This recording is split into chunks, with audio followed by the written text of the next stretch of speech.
recuerdo perfectamente que José Ramón, que era con quien yo trabajaba, me dijo, ¿cómo te vas a ir a Cablevisión? Entonces le dije, no, bueno, me voy a quedar porque ya no quiero trabajar contigo. El problema no fue que se quedara en mi lugar, eso es lo de menos. El problema es que como amigo no me hubiera dicho cómo venían las cosas, ¿no?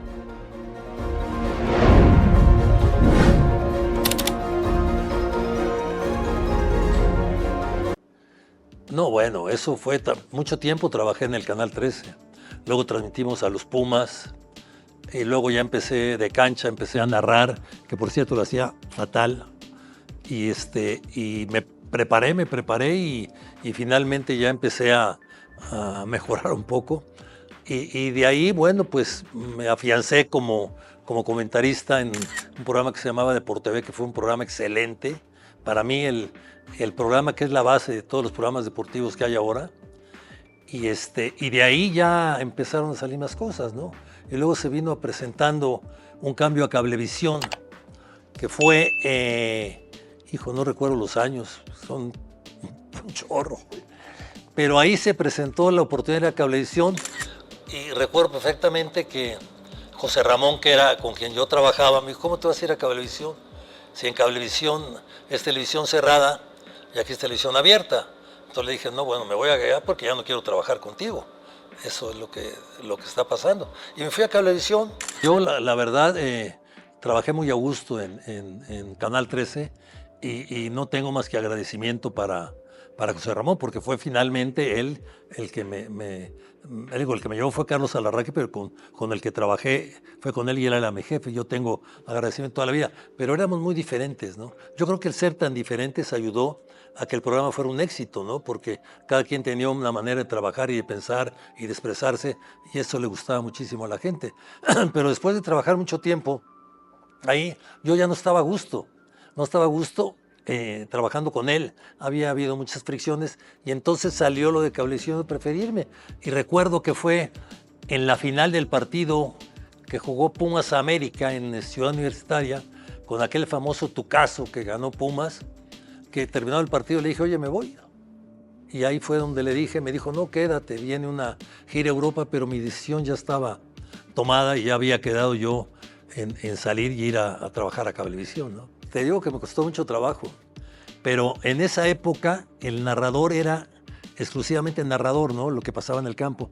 Y cuando llegué yo, sin querer y no sé ni cómo, empecé a narrar y a comentar simultáneamente, o sea, mi narración y luego metí un comentario, es que tenía para tocar a la izquierda, la bajó mal, y eso como que le empezó a gustar a la gente y ya ese fue parte de mi estilo durante toda mi carrera, ¿no? Aparte te digo una cosa, y no es por presumir, pero es cierto, o sea, yo he narrado, he comentado y conduzco programas, ¿sí? Y esto no lo hacen muchos, ¿no? Eso también me ha dado un plus a mí. Bueno, conocía pues prácticamente a todos, ¿no? Desde que yo llegué a trabajar, desde que jugaba, ¿no? Desde Guillermo Cañedo, que fue un gran directivo, gracias a él hubo Copas del Mundo en México, y bueno, todos los que han pasado por la Federación Mexicana de Fútbol, con algunos inclusive, como es el caso de Decio, de María y Justino Compeán, pues tengo una buena relación y son gente que hacen su trabajo, ¿no? En la federación. Siempre un poco limitados los presidentes y directivos de nuestro fútbol, porque la influencia de las televisoras es muy fuerte, muy fuerte. Y bueno, más que de las televisoras, ahora también de Televisión Azteca, más de Televisa, ¿no? Que es una influencia muy fuerte que hay dentro del fútbol y ellos pues tienen ciertas limitaciones para trabajar.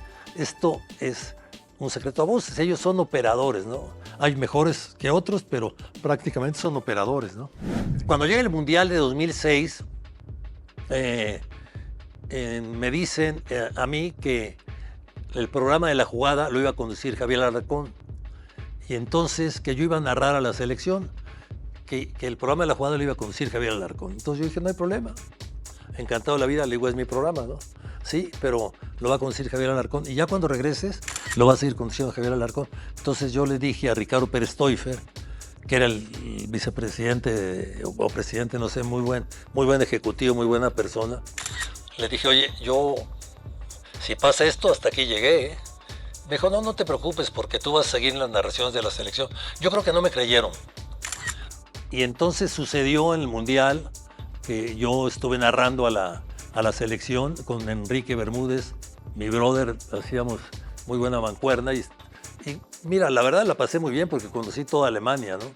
Pero Javier Alarcón se fue el que hizo la jugada y yo ya sabía que me iba a ir. Y en el Inter, mi hermano consiguió una reunión con la gente de Fox Sports y le dijo, oye, Raúl va a salir de Televisa, ¿te interesa? Y le dijeron que sí, y rápidamente se hizo el asunto. Se hizo tan rápido que terminando el Mundial yo me fui unos días de vacaciones por Europa y regresando a México al día siguiente me presentaron y al día siguiente estaba narrando Guadalajara contra Sao Paulo de la Copa Libertadores. O sea, todo fue muy, muy rápido. Pero salí de Televisa por decisión mía, por lo que sucedió. Mi último partido en Televisa fue la final del Mundial de 2006. Recuerdo el partido y recuerdo que nadie sabía que me iba a ir. Y recuerdo que le dije al perro, terminado el partido, ya me voy. Y todavía había que hacer un post-game después del partido. Y le digo, ya me voy. Y dice, no, ¿cómo ya te vas? ¿Por qué te vas? Le digo, porque ya no voy a trabajar contigo, ya me voy. Así entre broma y en serio, porque iba muy bien con él. Se me quedó viendo como que no entendía nada ya. Me salí y ahí se acabó la historia, ¿no? Una historia que también, la verdad, me dio muchas satisfacciones. Trabajé muy a gusto en Televisa, hice muy buenos amigos. Los ejecutivos de las horas carga para abajo, todos se portaron muy bien, pero ese detalle a mí no me gustó, ¿no? Que te quiten tu programa, pues no me gustó. Todavía recuerdo que me entrevistaron de una revista de La Salida y me preguntaron qué pensaba de Javier Alarcón, que se quedaba en mi lugar en la jugada. Y yo contesté, pues somos profesionales y él se va a quedar ahí, que lo haga muy bien. Le digo, es como un cambio de portero, le dije. Nada más que está jugando con mi suéter, ¿no? O sea, mi programa. Pero bueno, el tiempo pasó y no hay problema, ¿no? Pero no le guardo rencor, ni mucho menos. Él es un gran profesional y lo hace muy bien. Pero sí fue un detallito ahí. Porque el problema no fue que se quedara en mi lugar, eso es lo de menos. El problema es que como amigo no me hubiera dicho cómo venían las cosas, ¿no? No, como pues digo, en el trabajo que estamos, uno puede andar de arriba abajo y pues es un trabajo, ¿no? Excelente, porque somos muy diferentes. Narrando somos muy distintos, pero hicimos una buena mancuerna, muy buena amistad. Viajamos muchos partidos de la selección, muchos viajes. Y no es fácil viajar con alguien, ¿eh? Tanto tiempo. Y con el perro lo hicimos muy bien. Y es un amigo muy querido para mí. Cuéntenos una anécdota de ustedes juntos. Mira, es que con el perro puedes tener 1000, porque la verdad es muy espontáneo, muy abierto. Un día que estábamos en Newcastle, en Inglaterra, muy pegado ya a Escocia, estábamos en la Copa de Europa, narrando la Copa de Europa, que también fue un gran evento, porque anduvimos en tren por toda Europa, maravilloso, por toda Inglaterra, sensacional. Llegamos a Newcastle y nos metimos un pub, ya después del partido, a tomar un whisky, y el pub estaba a todo lo que daba. Y entonces ahí, con el que estaba atrás pidiéndole el whisky, y el inglés en esa zona ya es el de Escocia, un poco combinado con el de Inglaterra, no es fácil. Y pues era muy difícil, ¿no? Con tanta gente. Y entonces el perro empezó a narrar con esa voz que tiene, pero empezó a narrar simulando un partido de la selección de Inglaterra. Y metía Gascoigne y esto. Y lo empezó a ver la gente. Y no, un aplauso maravilloso. La gente le aplaudía. Y entonces le dije, brother, ya, aquí ya lo hicimos. No pagamos ni la cuenta. Llegaban los whiskies de todos lados y nos la pasamos genial esa noche. Y todos nos decían, ¿de dónde son? De México. ¿Y qué hacen aquí? México no juega en este torneo. Entonces, es una de las tantas que viví con Enrique. Una maravilla, una maravilla. Todas las nuevas plataformas me parecen extraordinarias. Y el chiste es adaptarse, ¿no? A los podcasts, a las nuevas plataformas, porque esto es lo nuevo, es en donde la gente te está pidiendo también puntos de vista y opiniones, ¿no? La comunicación es como el fútbol. O sea, va evolucionando, y tú te tienes que ir adaptando. Tienes que cambiar, y si no te adaptas estás muerto, ¿no? He estado cerca, a punto de hacer mi canal de YouTube, y por detallitos lo he detenido, pero yo creo que es el que más me gusta.